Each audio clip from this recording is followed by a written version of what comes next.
A little the first part of a video. I subscribe to a YouTube video channel called Gwinnett Woodworkers. They're in Atlanta.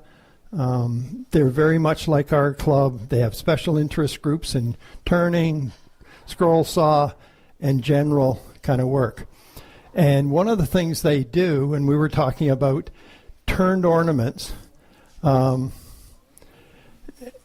and so I sent the video to, they did a video on these turned ornaments that are part scroll sawed and part turned.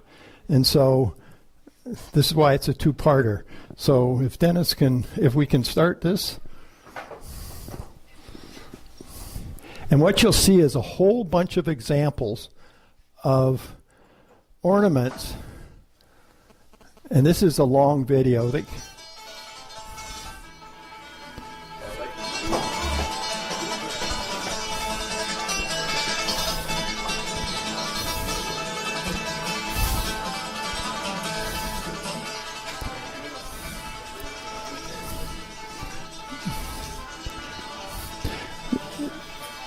these are called vignettes, all turned with various pieces of wood, finials top and bottom.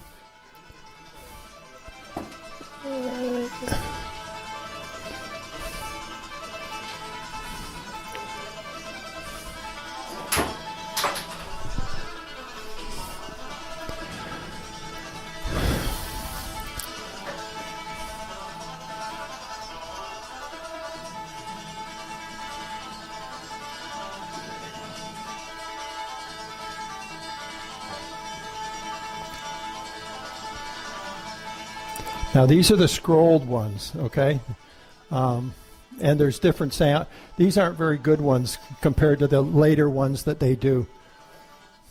Okay, so this is the scrolled version of this. And how that is done is by making little plaques that look, oh yeah, this is going to be interesting. I guess we can't do both at once. Okay, well, just no. I'll do this first. Okay, and I'll actually pass these around. These are come from George North down there in Atlanta, and there's some good ones, and that's that one that you saw there, and they are. And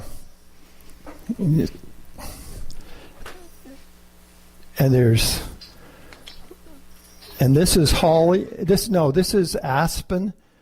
And walnut, and aspen's hard to come by here, but he does use basswood and he does use holly. So they are, and they're done two at a time, and I'll explain how they're done, and then what they're doing with them. So you can just,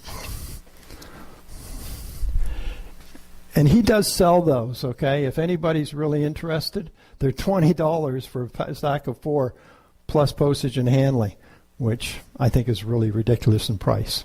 So the way these are done, and I have made an attempt on these, and this is a piece of cherry and walnut,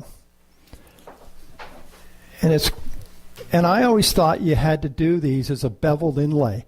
So if anybody knows what a beveled inlay is you cut your wood on top on an angle, and then the top one actually falls into the bottom. Well, he's figured out that you don't have to do that. But these are the ones that I have done in cherry and that, so I'll pass those around. And you take your pattern, you fix it to the wood like you normally would a thing. And I created my own patterns, exactly the same as he did on that thing. It took me a little bit of cheating of getting the silhouettes, and that's the way the pattern looks. I just cut it out and affix it. But the trick of the whole thing to do them both at the same time is to cut them with a very, very fine blade. This is called the Flying Dutchman Superior Puzzle Blade. It's .008 thickness. Okay, that's thinner than a jeweler's blade. Okay, they are I have, that's the new pack I just bought. I use those for doing puzzles. When you're doing a puzzle and you're cutting it, that makes it really fine and really interesting. But I'll pass one around, and you'll see they're just like almost like a wire. Where'd you get him, Don? Flying Dutchman. Where's that? On the internet, Mike's, well, I'll pass the package around. You can't buy him around here. I don't think so. What's the price? About $3.50 a dozen. Cheap as all get out.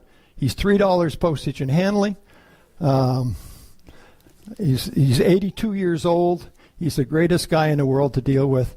And he's the only guy that sells an ultra reverse scroll blade. And that's all I use. And it's 2 teeth down, 1 tooth up. When you're finished doing a normal deal, a normal something, you don't have to sand it. The inside is perfect. So it's the only place to get them. I order them off the internet. So I'll send that around. You can just see where to order them and how thin that blade is.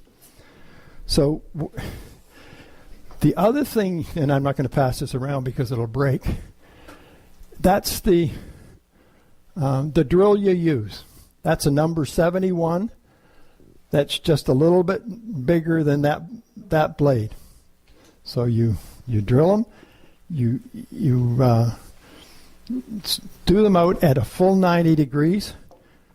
You take them, which I do not have, and just insert one on top of the top one to the bottom, and the glue fills the edge pretty well. Now, I found the problem is when you're doing something very pointed, I round them out for some reason. I can't figure out how to get it out to the edge and make a perfect one. I can do it if I do it as a beveled inlay, somewhat better. But you can see that if you can see on that, the little rounded, those are supposed to be sharp points. Just going to need practice to do that. But that's not what I'm going to. Maybe we can switch. So when you're finished, okay. This is what you end up with is your panels. This is another pattern that I've done that ends up creating an ornament that looks like that. That's not fully finished yet. Dennis turned it, and it takes a lot of patience. And maybe he'll talk about it later about how he does this. But you have to get those laid in there perfectly. So then you end up with this. Getting them perfectly lined up, etc. So I can pass those around there. Yeah. But one of the things that they do, and is on my bucket list, and maybe we can start with the slides one at a time.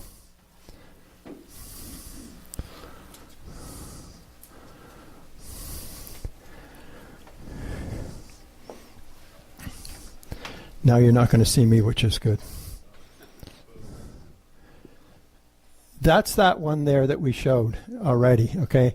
You can do them round, you can do them egg-shaped, etc. So the next one. Now, this isn't a very good picture, okay, because I had to steal it off the internet, off of a video. But what these are portraits, okay, of profiles.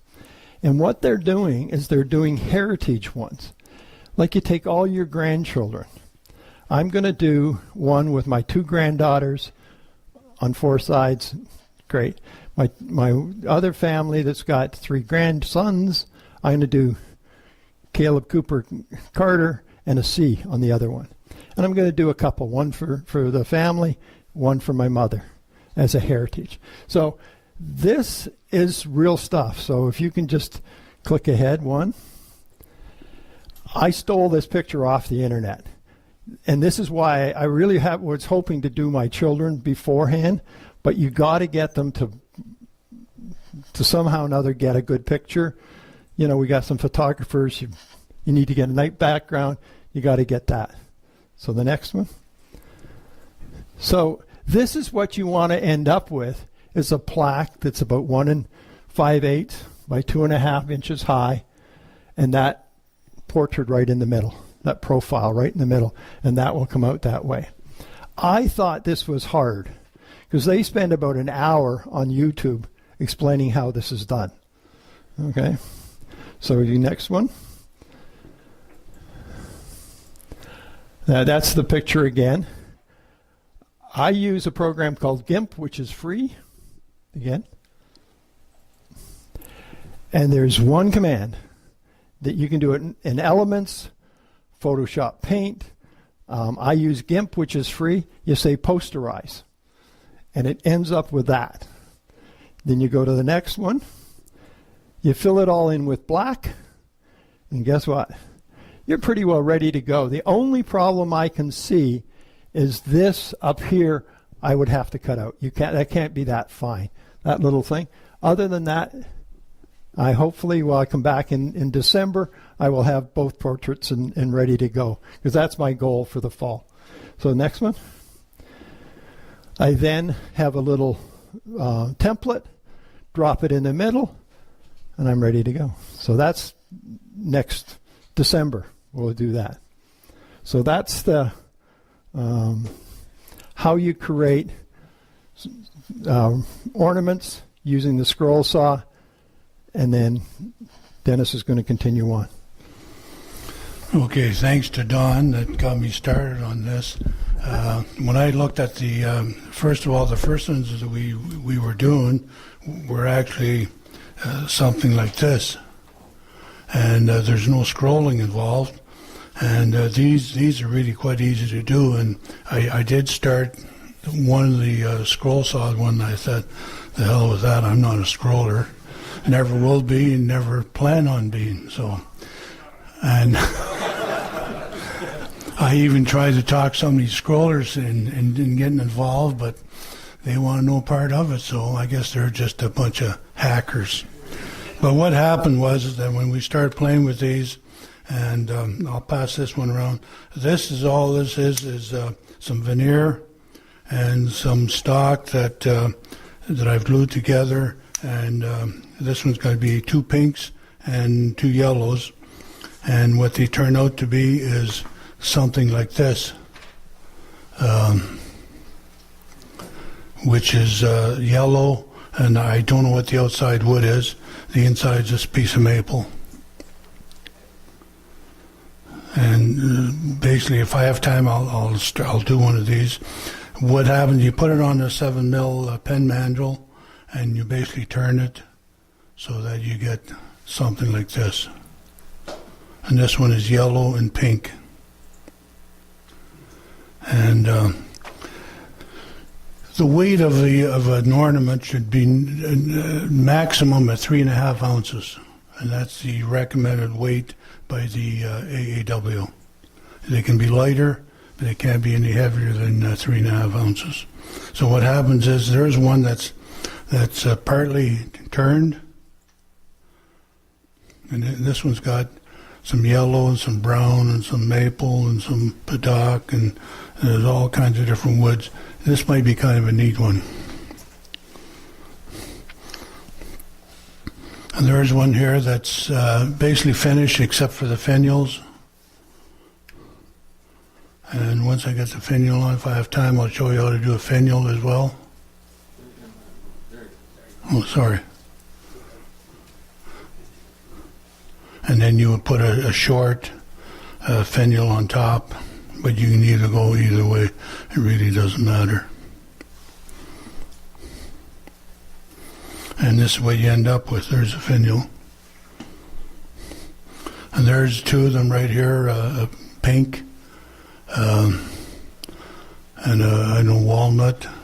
And this one's 2 blacks, maple and walnut on the outside. They're kind of tricky in gluing up, because what you want to make